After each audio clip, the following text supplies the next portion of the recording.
From Agra's historic charm to Mumbai's hustle and bustle.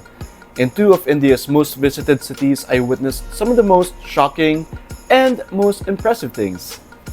Which city gets it right and which one should you visit?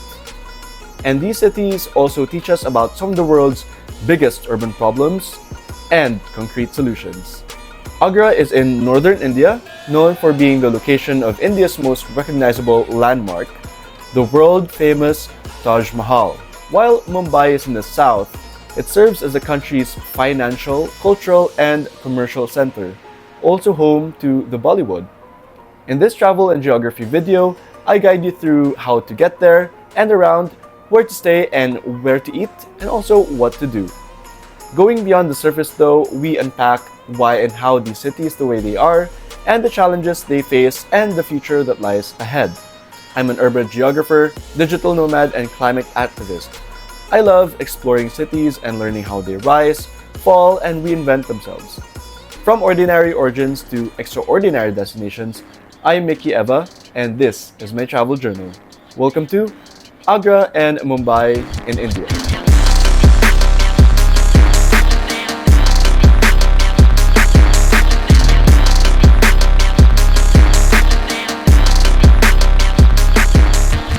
To get to Agra, we flew to Delhi's Indira Gandhi International Airport. There are no direct flights from Manila at this time, but Air India has just announced it has opened direct flights between Manila and Delhi soon. Delhi Airport was such a pleasant entry point to India. It's been the best airport in Southeast Asia according to Skytrax for the sixth time in a row. The airport was built and operated under a public-private partnership by GMR Infrastructure, which is also the partner of the new Mactan Cebu International Airport Terminal, arguably one of the best, if not best, airport in the Philippines.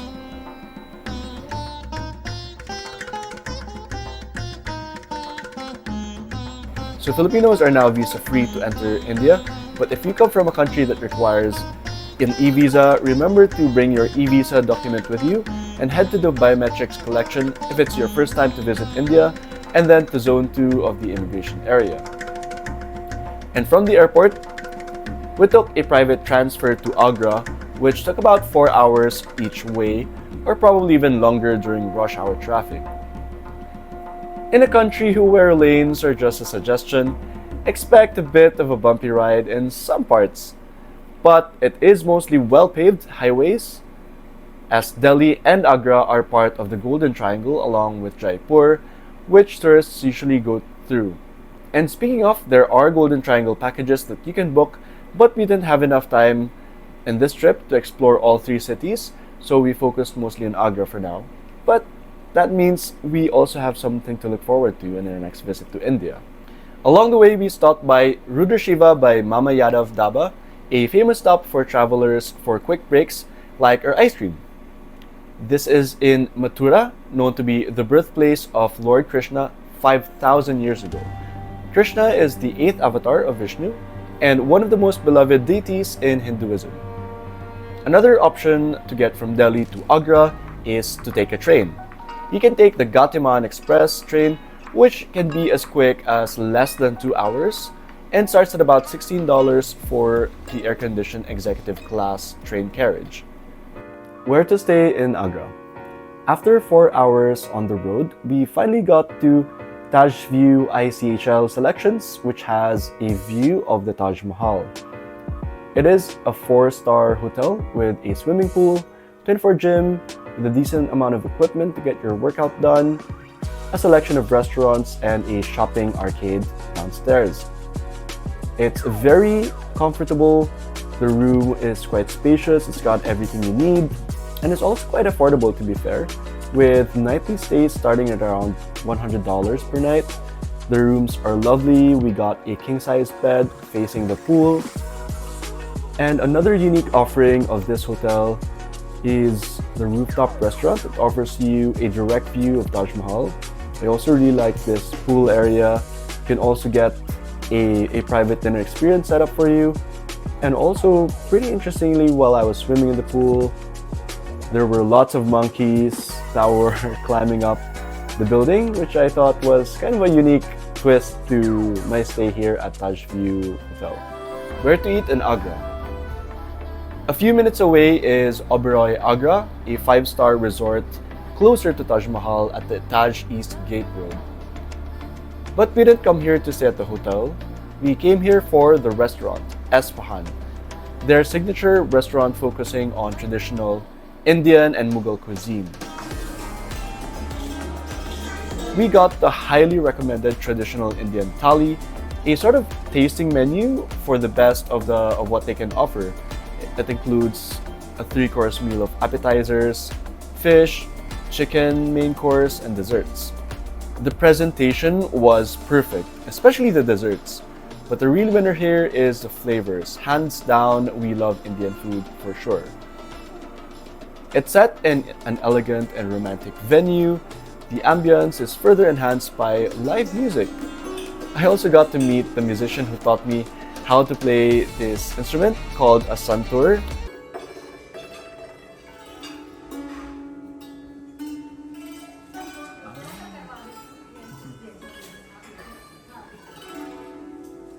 A traditional stringed Indian musical instrument. Pretty cool, right? What to do in Agra? Of course, the main reason for coming to Agra and the highlight of our trip, the Taj Mahal. We went just before sunrise at around 5:30 a.m. when it's still a bit cool, quiet, and the Taj Mahal is bathed in gold. We booked our guide from the hotel and he handled everything, from the tickets, water, and of course, a crash course in history. In the 1600s, Emperor Shah Jahan was so heartbroken after the passing of his late wife, Mumtaz Mahal, making this a monument to eternal love and loss. The stunning architecture is a blend of Persian, Islamic, and Indian designs, carved in white marble and studded with gemstones all over. Laid out in perfect symmetry, making its mark in history.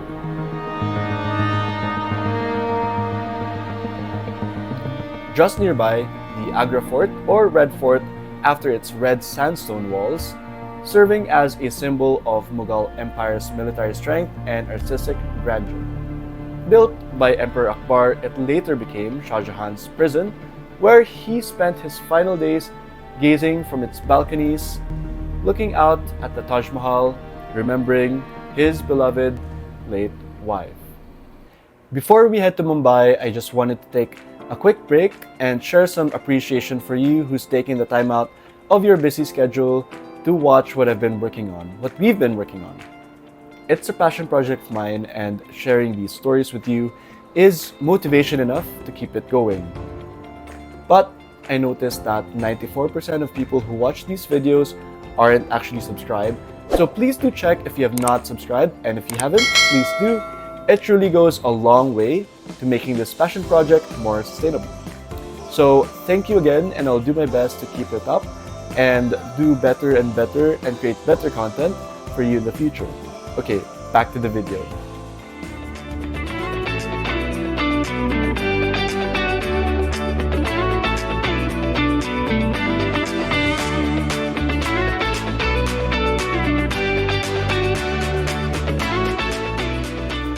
Mumbai's airport is currently the second busiest in India in terms of passenger traffic, just behind Delhi. There are currently no direct flights from Manila, but it's fully accessible with a quick stop via Hong Kong, Kuala Lumpur, Bangkok, or Singapore. First impressions of the international terminal: wow, it's very modern, spacious, clean, and organized. It looks new, but it's actually opened in 2014, also done through a PPP project led by the GVK Group. So seeing how excellent Delhi and Mumbai airports are, I really hope that the private sector involvement in the NAIA airport in Manila helps improve our main gateway to the country. Once at the Mumbai airport, it is quite easy to book an Uber. Just walk over to the car park and, like in London Heathrow, and find your Uber. They've actually started implementing the same at NAIA airport. I remember those days when you literally have to walk through the parking lot at the heat of the day with your luggage, cross a fence, and then book a taxi. only to be charged and actually scammed by fixed taxi rate of over 1,000 pesos. It's crazy. But yeah, improvements along the way, that's appreciated. Now, from the airport, we took the newly opened coastal expressway that connects directly to the Banja-Worli Sea Link. This drive from the airport down south to the city center used to take over an hour, but now it only takes around 30 to 40 minutes. You really feel the difference. Less time stuck in traffic, smoother roads, and that sweeping view of the sea the entire way. Where to stay in Mumbai? Trident Narman Point is obviously a 5-star hotel with the bellboy service immediately upon our driving in. What I don't like about these traditional hotels though is that they make some things a bit inconvenient for you so that you can depend on them or pay the price. The service though is top-notch. It complements the large array of amenities that they offer, from a gym, swimming pool to the spa. Where do locals in Mumbai stay though? Mumbai is a mega city that is home to a diverse group of people. From the world's most expensive home, the Antilla, home of billionaire Mukesh Ambani, this skyscraper of a home is worth $1 to $2 billion. To the world's largest slum, Dharavi, home to 700,000 to about 1 million people who earn maybe $2 to $5 a day. That's Mumbai for you. Rich or poor, one thing's for sure, it's pretty extreme. Where to eat? At Trident, there are 5 restaurants, 2 of them downstairs that are a must-try, the funnily named India Jones and Frangipani. So Frangipani is a chic, multi-cuisine restaurant blending Indian, Italian, and Mediterranean flavors into a bright, elegant space. This is also where they serve Trident's impressive buffet breakfast. I got to try their delicate or delectable butter chicken, a bit of salmon, I got to try their chicken burger as well, and then the less impressive chicken schnitzel. We love Indian food, but after several days of just eating that, it was time for a quick break. So we tried out Wasabi, a Japanese restaurant located in this moody setting on the second floor of the iconic Taj Mahal Palace Hotel. It is a pricey place, but it also affords you an uninterrupted view of the gateway of India. The salmon wasn't as fresh as I'd like, but everything else was great. The service was again very good, which is a consistent theme here in India. So what to do in Mumbai? Located just outside the Taj Mahal Palace, the Gateway of India is Mumbai's most recognizable landmark. It was built in 1924 as a ceremonial arch to welcome King George V and Queen Mary during their visit to India. From there, take a stroll down along Marine Drive. The best viewpoint to see this is actually from above. On the 6th floor of the Trident Narman Point, appreciate the stretch of lights that sparkle like a string of pearls along the Arabian Sea, aptly called the Queen's Necklace. The Gate of India and the Queen's Necklace are both symbols of India's colonial past. But this city in motion is far more than a former British outpost. It's continued to reinvent itself and build the city for the future. But for whom? Yes, airports and expressways are examples of how well-planned infrastructure can solve real-world problems. They cut down travel time, ease congestion, and even help reduce air pollution since fewer cars are idling by the clogged city roads. I can sense some pride in how these new roads have transformed their daily commutes. However, there are concerns that the massive concrete cuts off the city's access to the sea. Increased road capacity also leads to what's called in transport planning as induced demand, wherein you create more capacity, more cars will come to use that capacity, which leads to long-term worse traffic congestion in the long run. Other cities actually like Boston, Toronto, or Seoul have gone the opposite direction, tearing down similar coastal highways to reconnect cities with their waterfronts. Despite these shining manifestations of economic growth and development, the city is still playing catch-up. Bursting at the seams? millions of people still struggle in what's called the maximum city. In Dharavi, locals crowd in space as dense as 1 million people per square mile, 20 times higher than that of Paris. A severe housing crunch, sky-high rents, dense informal settlements, and unsafe buildings keep inequality and vulnerability painfully high. And as a coastal city with lots of its land reclaimed from the sea, Mumbai faces a greater risk: climate change. Monsoon flooding and sea level rise routinely swamp low-lying wards, exposing gaps in the drainage, sewage, and coastal resilience. So, if I were to choose between Agra and Mumbai, I would visit Agra, but I would live in Mumbai. Agra's old world charm is definitely a must visit, and they've preserved this excellently. And they're also still rebuilding their city and reinventing them, including Agra Metro. Mumbai is the city of opportunity, from the glitz of the Bollywood industry to India's heavyweight financial center. But Mumbai's locals aren't ignoring its problems. People are rising up, from the Maratha quota protests to the more recent gig workers, ride-sharing, and electricity utility workers strikes. It is undeniable that the opportunities aren't as evenly distributed as we'd like, and that's not only in India.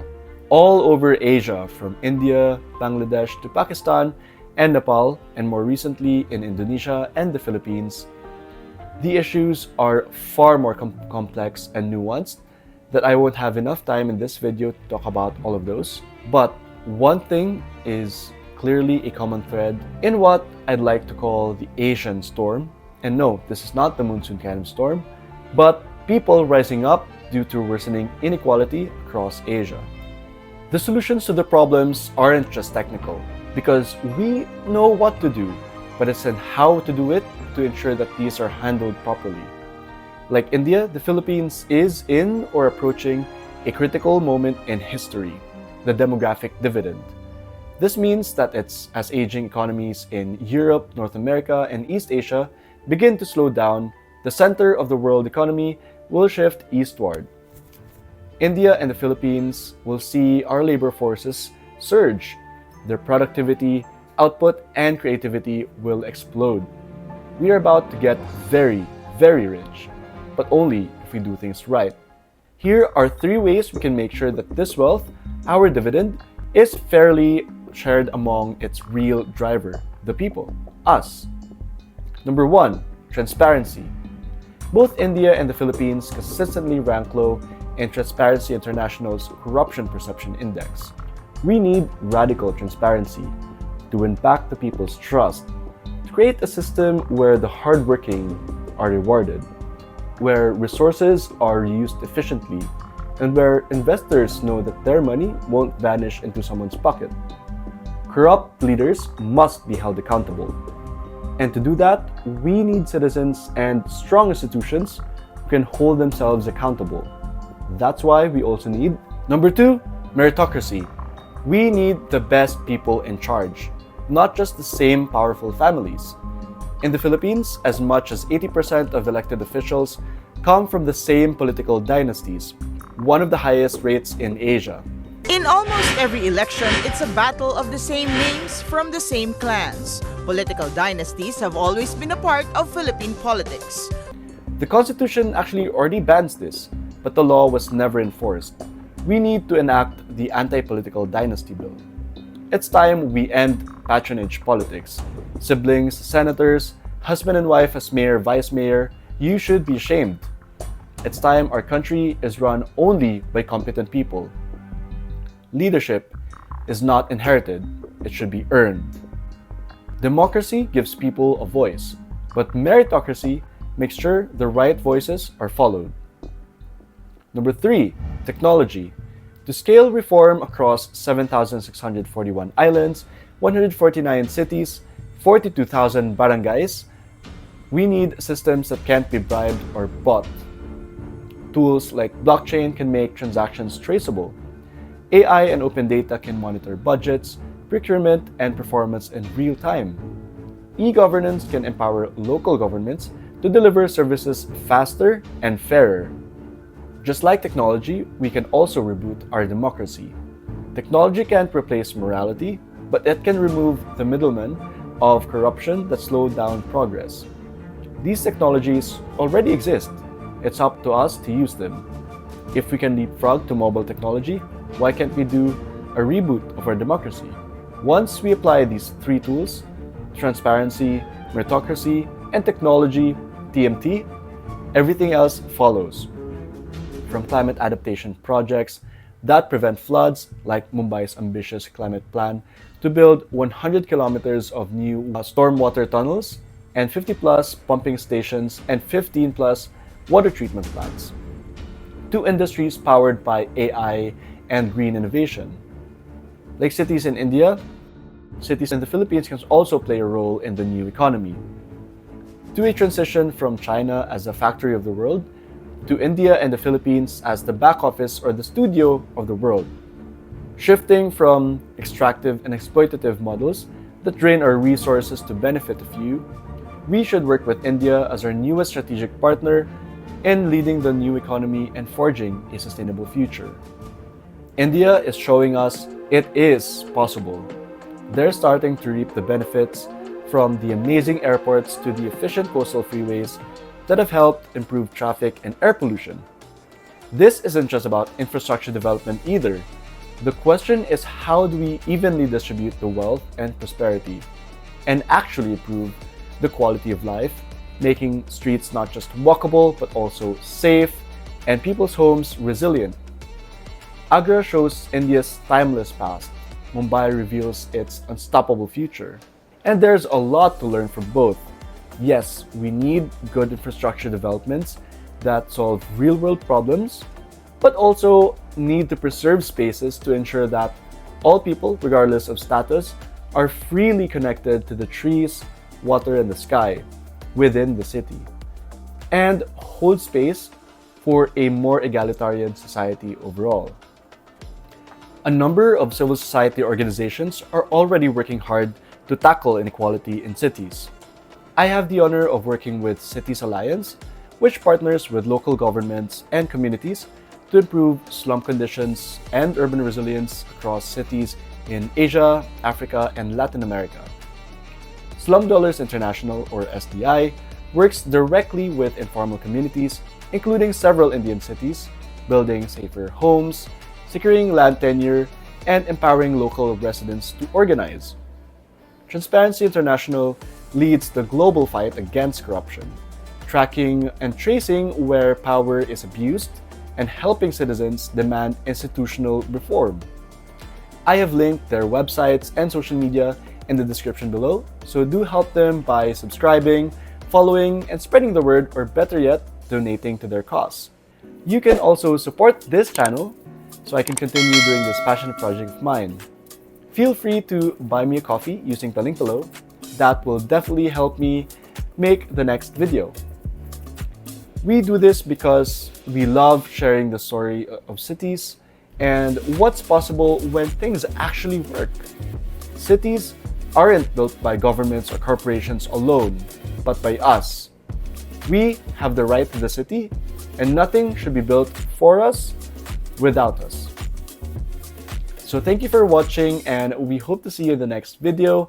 We're continuing on with our Asian cities series, but I'm also excited to do my first European city video. Can you guess what? Stay tuned, and I'll see you next time. Bye.